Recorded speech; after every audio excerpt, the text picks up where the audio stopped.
नमस्कार प्रेक्षकांनो, मालिकेच्या आजच्या भागामध्ये आपल्याला पाहायला मिळणार आहे की कोर्टामध्ये आर्ग्युमेंट सुरू आहेत, एक एक स्टेटमेंट ओपन होत आहे, सगळ्यांची साक्ष घेतली जात आहे आणि त्यासोबतच इकडे पाहायला मिळतं की जेव्हा हे सगळं चालू झालेलं असतं आणि त्याचबरोबर इकडे भूमी मात्र आता कोर्टाच्या समोर रणरागिणीचं रूप धारण करणार आहे, कारण भूमी भयानक अशी चिडलेली आहे। काही झालं तरी अमोली वाटेल ते आरोप करत आहे आणि अमोलीचे हा आरोप हे फेटाळून लावणं गरजेचं आहे, म्हणूनच भूमीने स्टँड घेतलेला आहे। हे सगळं कशा पद्धतीनं होणार आहे त्यासाठी प्रेक्षकांनो हा व्हिडिओ शेवटपर्यंत पहा। त्याचबरोबर चॅनलवरती नवीन असाल तर चॅनलला सबस्क्राईब करा, व्हिडिओला लाईक करा। तर इकडे जेव्हा या सर्व गोष्टी घडत असतात तेव्हा मात्र इकडे पाहायला मिळतं की आता डॉक्टरांना बोलवलं जातं। भूमीच्या ज्या डॉक्टर आहेत त्यांना आता कोर्टाच्या समोर बोलवलेलं असतं आणि भूमी डॉक्टरांना अमोली प्रश्न विचारत असते। डॉक्टरांना तिने विचारलेलं असतं की मला एक सांगा की भूमी महाजन यांचं बाळ जेव्हा जन्माला आलेलं होतं तेव्हा ते कसं होतं, म्हणजे ते जिवंत राहू शकेल किंवा काय? तेव्हा डॉक्टर सांगू लागतात की ते बाळ जे आहे ते 7व्या महिन्यात जन्माला आलेलं होतं, त्यामुळं शक्यता कमी आहे तेवढं हेल्दी ते नव्हतं। आता डॉक्टरांनी हेल्दी नव्हतं सांगितलं तेव्हा डॉक्टरांना ती विचारते की नक्की फायर अलार्म जो वाजलेला होता तो किती मिनिटासाठी वाजलेला होता? आता हा प्रश्न जेव्हा विचारलेला असतो तेव्हा डॉक्टर सांगतात की 5 मिनिटांसाठी। मग भूमीच्या बाळाच्या बाबतीत नक्की काय झालं? तुम्हाला असं का वाटतंय की ते बाळ चेंज केलेलं आहे? तेव्हा डॉक्टर म्हणत असतात की नाही, ॲक्च्युली काय झालं माहिती आहे का, बाळ जन्माला आलं, फायर अलार्म वाजला गेला, मी नर्सला सगळ्या इन्स्ट्रक्शन दिलेल्या होत्या, बाळाला इन्क्युबेटरमध्ये ठेवायचं होतं, पण त्याआधीच फायर अलार्म वाजला आणि सगळा गोंधळ झाला। हे सगळं बोलणं चाललेलं असतं आणि तेव्हा मात्र इकडे पाहायला मिळतं की ह्या सर्व गोष्टी जेव्हा घडत असतात त्याच वेळी तिथे आता इकडे आम्हाला सगळ्यांना तिथून जावं लागलं आणि मग त्यानंतर येऊन पाहिलं तर ते बाळ जे होतं ते डेथ झालेली होती।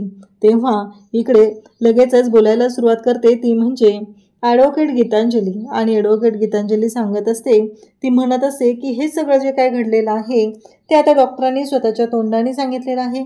डॉक्टरांचं असं म्हणणं आहे की ते बाळ तेवढं हेल्दी नव्हतं, 7व्या महिन्यातली बाळं हेल्दी नसतात, त्याचबरोबर बाळाला जन्मताच कावीळ झालेली होती, त्यामुळे त्याला इन्क्युबेटरमध्ये ठेवायचं होतं। आता मी डॉक्टरांच्या परवानगीने पोलिसांच्या सर्वेनुसार मी काही जे कॉरिडॉर म्हणजे हॉस्पिटलचे जे फोटोज आहेत ते फोटोज मी तुमच्या समोर आणत आहे, असं म्हणत इकडे आता ॲडव्होकेट गीतांजलीने ते जे फोटोज आहेत ते दाखवायला सुरुवात केलेली असते। हॉस्पिटलच्या प्रिमायसेसचे ते फोटो असतात आणि ते फोटो ती कोर्टाच्या समोर सादर करत असते। जेव्हा हॉस्पिटलच्या प्रिमायसेसचे फोटो ती कोर्टाच्या समोर देत असते तेव्हा तिने प्रत्येक ठिकाणचा म्हणजे रिसेप्शनचा फोटो असतो, त्याचबरोबर बॅक गेटचा असतो, फ्रंट गेटचा असतो, असे सगळे फोटो तिने कोर्टाच्या समोर दिलेले असतात। आणि त्याच वेळी पाहायला मिळतं की जेव्हा ह्या सर्व गोष्टी घडलेल्या असतात त्यानंतर मात्र घडतं असं की या सगळ्या गोष्टी चालू झालेल्या असतात आणि मग ते सगळे फोटो दाखवले जातात। तेव्हा ती म्हणत असते की हे जे फोटो आहेत हे आता मी तुम्हाला दिलेले आहेत ते हॉस्पिटल प्रेमायसेसचे। आता इथून जे डिलिव्हरी झालेली होती, जो ऑपरेशन थिएटर होता त्या वॉर्डपर्यंत जायला कमीत कमी 10 मिनिट लागतात, तर 10 मिनिटामध्ये कसं शक्य आहे? कारण डॉक्टरांनी तर सांगितलेलं होतं फायर अलार्म हा 5 मिनिटासाठी वाजलेला आहे, मग हे कसं शक्य आहे? हे बोलणं सुरू झालेलं असतं आणि तेव्हा मात्र इकडे आता डॉक्टरांना ती प्रश्न विचारते, मग तुम्हाला असं कधी वाटलं की बाळ ते बदललेलं आहे किंवा काय प्रॉब्लेम झालेला आहे? तेव्हा मात्र डॉक्टरांच्या समोर आता तिथं विचारलं गेल्यावर डॉक्टर सांगत असतात की मला एक गोष्ट जाणवली, ती म्हणजे भूमी महाजन जेव्हा माझ्याकडे आला तेव्हा ती म्हणते की भूमी महाजन नाही, तुम्हाला स्वतःला असं वाटलं होतं का ते बाळ चेंज केलेलं आहे किंवा त्या बाळाच्या बाबतीत असं काहीतरी घडलेलं आहे, असं तुमचं मन तुम्हाला तेव्हा सांगत होतं का? तेव्हा मात्र डॉक्टर सांगतात की नाही, मला ती बाळाची डेथ होती ती नॅचरल डेथ वाटत होती।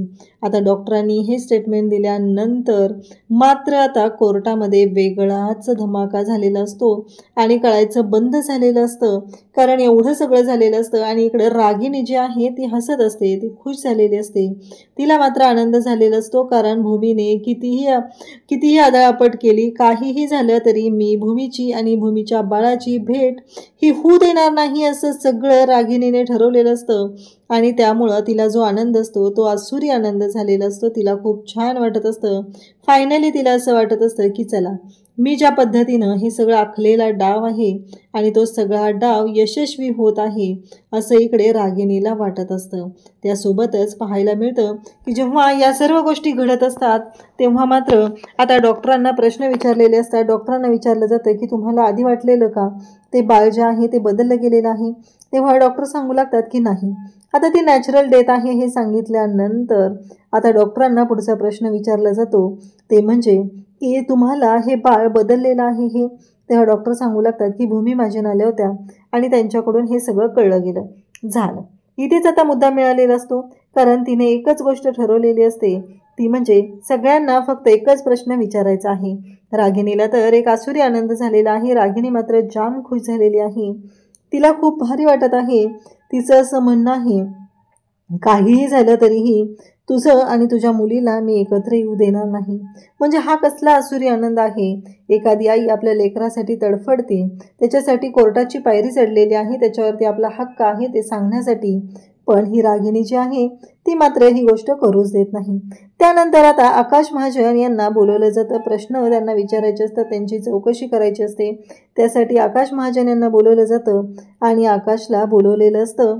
तेव्हा आकाशला प्रश्न विचारला जातो, मला एक सांगा की जेव्हा भूमी महाजन यांची डिलिव्हरी झाली तेव्हा तुम्ही कुठे होतात? आकाशला हा प्रश्न विचारलेला असतो.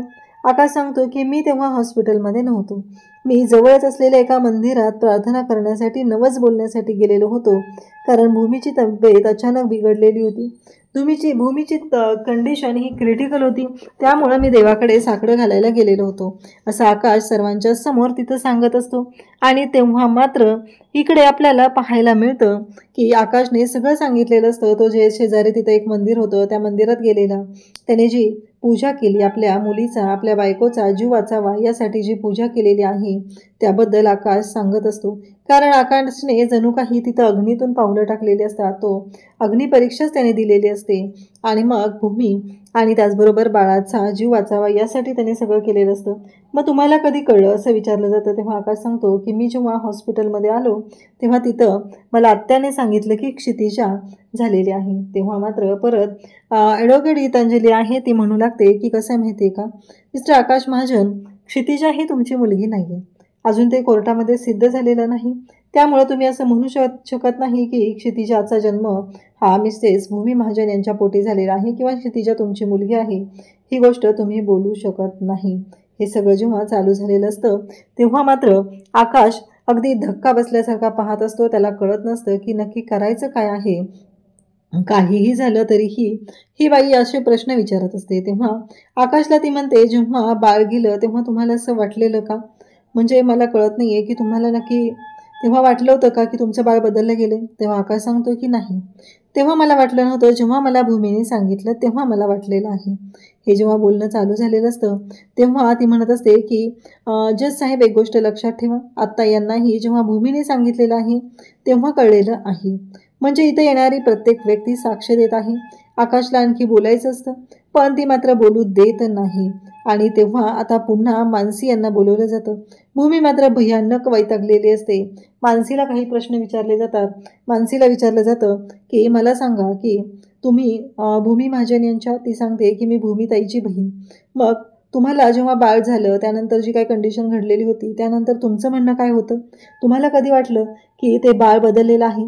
तेव्हा मानसी सांगत असते की ताईने जेव्हा सांगितलं तेव्हा कळलं आम्हाला की बाळ बदललेलं आहे. आता मानसीने हे सांगितल्यानंतर झालं. मानसीच्या तोंडातून पण तेच वाक्य आलेलं असतं. म्हणजे सगळ्यांना भूमीने सांगितलेलं आहे आणि त्यानंतरच कळलेलं आहे की बाळ हे बदललेलं आहे. हा मुद्दा धरून ठेवलेला असतो. पुढे त्याला काय बोलायचं ते बोलू दिलं जात नसतं. आणि ते मात्र यालाच तर आता छक्के पंजे करणं काय आहे ते आपल्याला पाहायला मिळतं. कोर्टामध्ये वकिली बुद्धीने जी गीतांजली केस लढत आहे ती इतकी भयानक पद्धतीने लढत असते की त्याचा कुणी स्वप्नातही विचार केला नव्हता. कारण तिचं जे वागणं, तिचे जे स्टेटमेंट, लोकांना बोलू न देणं, या गोष्टींमुळंच इथे आपल्याला पाहायला मिळतं. आता अथर्वला बोलवलं जातं. अथर्व जेव्हा कोर्टात तिथं बोलायला येतो आणि अथर्व हे सगळं जेव्हा पाहत असतो तेव्हा त्यालाही प्रश्न विचारला जातो की तुम्हाला कधी कळलं? तेव्हा अथर्व सांगत असतो की भूमिताईने सांगितलं तेव्हा.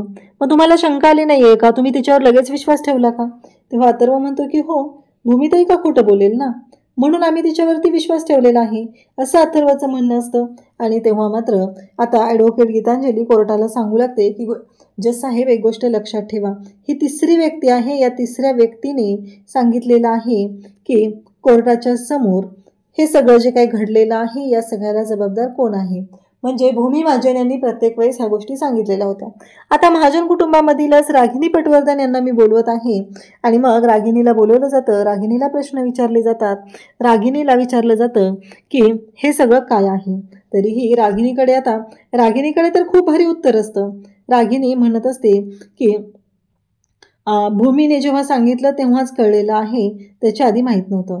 मग आता जेव्हा पुढचा प्रश्न विचारला जातो म्हणजे तुम्ही, तेव्हा रागिनी पुढे लगेच बोलून घेते. ती म्हणते की भूमीचं मानसिक संतुलन बिघडलेलं होतं आणि तेव्हा तिची मनस्थिती ठीक नव्हती. झालं.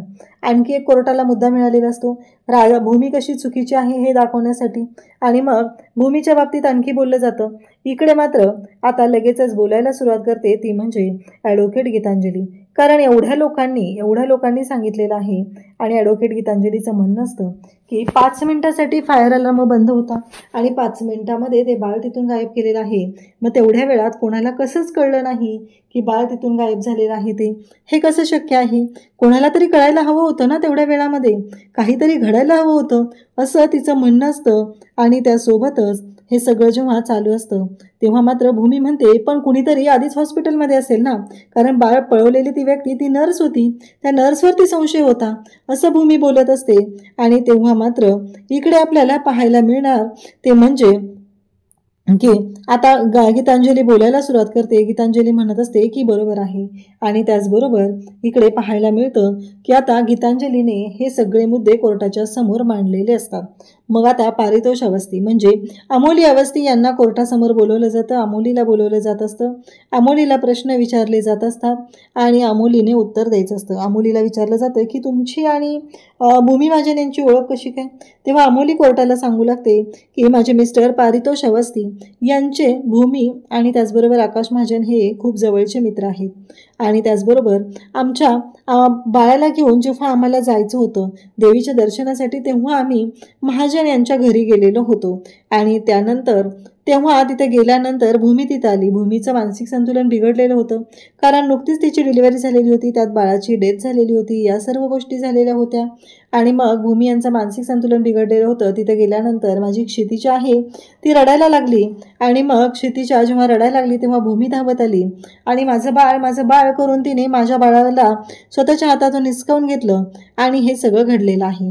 मग तेव्हा तिथे मात्र बोलायला सुरुवात केली जाते आणि ती गोष्ट असते ती म्हणजेच इथे बोलायला सुरुवात केली जाते. अमोलीने सांगितलेलं असतं म्हणजे भूमीचं मानसिक संतुलन बिघडलेलं होतं आणि भूमीनेच सगळ्यांना सांगितलेलं आहे. भूमीने खूप सुंदर अशा स्टोऱ्याज असलेल्या आहेत, असंही तिला लिहायची आवड आहे. हे सगळं बोललं जात असतं. भूमी तिथं उठते आणि म्हणते की बाद झालं, कारण मी आत्तापर्यंत ऐकून घेते, माझ्या बाळाच्या बाबतीत जे काय वाटेल ते बोललं जात आहे, पण यापुढं मी एकही गोष्ट सहन करणार नाही, कारण माझ्या बाळाच्या बाबतीत जे बोललं जाते ते पूर्णपणे चुकीचं आहे, असं इकडे भूमी बोलत असते. भूमी म्हणत असते की बाद झालं, आत्तापर्यंत मी तुमचं खूप ऐकून घेतलेलं आहे, असं भूमीचं म्हणणं असतं. आणि भूमी म्हणत असते की नाही, माझं बाळ, माझी क्षितिजा ही माझी आहे, ते दुपटं माझ्याकडे होतं. आता झालं, दुपट्याचा मुद्दा समोर आला आणि मग एक एक मुद्दा भूमी आता स्वतःहूनच देत असते आणि भूमीच्या या सगळ्या गोष्टींमुळे भूमी स्वतःच अडकत चाललेली असते. झालं. इकडं अमोली म्हणत असते की नाही, कसं झालेलं की भूमीची डिलिव्हरी झाली नेमकं त्याच वेळी आम्हाला मंदिरात ते बाळ सापडलेलं होतं. पण प्रेक्षकांनो, मला एक प्रश्न पडलेला आहे की यांचं डोकं चालतंय का, नक्की काय होतंय? कारण यांना जराही का वाटत नाहीये की ते बाळ जर भूमी म्हणते माझं आहे, अमोली म्हणते माझं आहे, आता अमोलीची DNA टेस्ट करून तर काहीच उपयोग होणार नाही, कारण त्यांना ते बाळ मंदिरात सापडलेलं आहे. पण भूमी जर म्हणत असेल ते बाळ माझं आहे, तर बाळाची आणि भूमीची DNA टेस्ट केली तर मुद्दा सॉल्व्ह होणार आहे. कोर्ट पण या गोष्टीसाठी तिथं सांगत नाहीये. आणि आता भूमीला पुन्हा चौकशीसाठी बोलवलं जातं. भूमी म्हणत असते की ते बाळ जे आहे, त्या बाळाला जे दुपटं अलर्ट केलेलं होतं ते माझ्या बाळाचं होतं. जेव्हा मला संशय आला तेव्हा आम्ही त्या दुपट्याचा शोध घेऊ लागले. तेव्हा भूमीला आता अमोली पुढचा प्रश्न विचारते, ते दुपटं सापडलं कुठं? तेव्हा भूमी सांगत असते की माझ्याच घरी कपाटात असलेल्या एका पिशवीमध्ये मला ते दुपटं सापडलेलं आहे. आणि तेव्हा मात्र अमोली बोलायला सुरुवात करते, बघितलं का जज साहेब, ते दुपटं जे आहे ते यांच्याकडे सापडलं. म्हणजे बाळ गेल्यानंतर हॉस्पिटलमधून येताना त्यांनी ते दुपटं घेऊन आलेल्या होत्या आणि ते आता त्यांनी स्टोरी बनवायला सुरुवात केली. इकडे भूमी म्हणत असते की नाही, मी कोणतीही स्टोरी बनवलेली नाही. जे खरं आहे ते मी कोर्टाच्या समोर सांगत आहे. मी खोटं बोलतच नाही आहे, कारण मला खोटं बोलणं गरजेचंच वाटत नाही, असं इकडे भूमीने स्पष्टपणे सांगितलेलं असतं. आणि त्यासोबतच भूमी जेव्हा हे सगळं बोलत असते तेव्हा मात्र भूमीचं एकच म्हणणं असतं, बाळ जे आहे ते माझं बाळ आहे आणि बाळाच्या बाबतीत मी का विचार असा करू? आणि राहिला प्रश्न, जेव्हा मी हॉस्पिटलमध्ये गेले तिथं विचारल्यानंतर मला कळलं की ते दुपटं हे माझ्या बाळासाठी अलॉट झालेलं होतं. आणि तरीही अशा सर्व गोष्टी घडत गेलेल्या होत्या. या सगळ्या गोष्टी जेव्हा घडत होत्या तेव्हा मात्र आता इकडे गायकवाड साहेब माझ्या मदतीला होते. त्यांनी माझ्याबरोबर ह्या सगळ्या गोष्टींची चौकशी केलेली आहे. तर आता ACP गायकवाड यांना बोलवलं जातं. त्यांना प्रश्न विचारले जातात. तेव्हा ACP गायकवाडांना विचारलं जातं. तेव्हा ते म्हणत असतात की मिसेस भूमी महाजन यांनी मला सांगितलेलं होतं आणि त्याचबरोबर भूमी महाजन यांच्या मदतीसाठीच मी तिथे कोर्टामध्ये तिथे गेलेलो होतो. आणि त्याचबरोबर मग आम्ही त्या हॉस्पिटलमध्ये गेलो. त्यानंतर आम्हाला कळलेलं होतं की ते दुपटं यांच्याकडे आहे आणि त्याचबरोबर त्या दुपट्याच्या बाबतीत नक्की काय झालेलं आहे या गोष्टींचा शोध आम्हाला घ्यायचा होता. आणि मग दुपट्याचा शोध घेत आम्ही गेलो त्या बोहरनीकडे. ते दुपटं होतं आणि सुदैवाने बोहरीन आणि ती नर्स जी आहे दोन्हीही एकाच एरियामध्ये राहत होत्या. आणि मग भूमी महाजन ह्या नर्सच्या शोधात होत्या आणि मी बोहारणीच्या शोधात होतो, कारण ते दुपटं बोहारणीकडे आहे हे आम्हाला मिसेस अमोली यांच्या घरी काम करणाऱ्या नोकराणीने सांगितलेलं होतं, हे ते बोलत असतात. तेव्हा मात्र इकडे पाहायला मिळतं की हे सगळं जेव्हा चालू असतं तेव्हा तिथे अमोली जी आहे ती बोलत आहे. अमोली म्हणत आहे की तुम्ही हे सगळं काय सांगितलेलं आहे, हे सगळं काय? आणि मला एक सांगा, तुम्हाला आधी का वाटलं की ते बाळ जे आहे ते पळवलेलं आहे किंवा गायब झालेलं आहे? तुम्हाला कोणी सांगितलं? तिथेही पुन्हा मुद्दा तोच येतो. आणि मग इथे ॲडव्होकेट जे आहेत ते बोलायला सुरुवात करतात. म्हणजे भूमीचे ॲडव्होकेट आहेत ते ऑब्जेक्शन घेत असतात. इकडे गीतांजली मात्र त्यांना काहीच बोलू देत नसते. तिने जो सपाटा सुरू केलेला असतो तो काही केल्या तिचा थांबत नसतो. ती मात्र स्वतःच बोलत असते. समोरच्या व्यक्तीला बोलायला संधीही देत नसते. आणि त्याचबरोबर हे सगळं आपल्याला पाहायला मिळतं. भूमी मात्र म्हणत असते की नाही, ते दुपटं, आता राहिला प्रश्न दुपट्याचा, दुपटं कुठं आहे? आता दुपटं कुठं आहे हा प्रश्न जेव्हा भूमीला विचारला जातो तेव्हा मात्र आता ते दुपटं जे इतकं तुम्ही बोलत आहात, ज्या दुपट्याबद्दल तुम्ही इतक्या वेळ झालं बोलत आहात, ते दुपटं कुठं आहे? ते दुपटं मला दाखवा, असं भूमीला विचारलं जातं. आता झालं, भूमीकडे तर ते दुपटं नाही आहे. ते दुपटं जे आहे ते ऑलरेडी पौर्णिमाने जाळून टाकलेलं आहे, त्याची राख केलेली आहे. आणि ती राख भूमीला दाखवलेली होती आणि भूमीला सांगितलेलं होतं की नाही, ते दुपटं जे आहे ते गायब झालेलं आहे. त्यासोबतच इकडे पाहायला मिळतं की जेव्हा हे सगळं घडत असतं तेव्हा मात्र आता उद्याच्या भागात आपल्याला पाहायला मिळतं की ॲडव्होकेट भूमीला म्हणत आहे की हे बघा, कसं आहे माहिती आहे का, आपण काहीही बोललो तरी त्या कोणत्याच बोलण्याला काहीही अर्थ नाही, कारण जे काय घडत आहे ते खूपच भयानक अशा पद्धतीनं घडत आहे. आणि आता आपल्याकडे जर पुरावाच नसेल तर आपण काहीच करू शकत नाही. हे सगळं बोलणं चाललेलं असतं. आणि त्यावेळी इकडे पाहायला मिळतं की या सर्व गोष्टी ज्या घडत असतात त्या विचित्र अशा पद्धतीनं चालू झालेल्या असतात.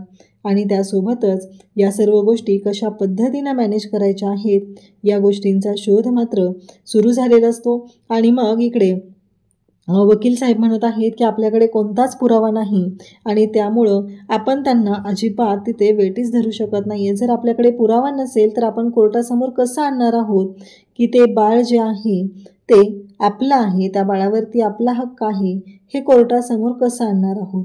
हा प्रश्न आता उभा राहिलेला असतो आणि भूमी मात्र भयानक अशी चिडलेली असते. भूमीला कळत नसतं की नक्की करू काय, या सगळ्यातून कसा मार्ग काढायचा आहे. कारण भूमीला माहिती आहे की क्षितिजाही तिची मुलगी आहे. लवकरच आता भूमी नक्कीच क्षितिजाची DNA टेस्ट करण्याचा निर्णय घेईल आणि तेव्हा मात्र आता इकडे अमोलीची आणि रागिणीची वाट लागणार आहे. अशाच अपडेटसाठी चॅनलशी कनेक्टेड राहा. थँक्यू.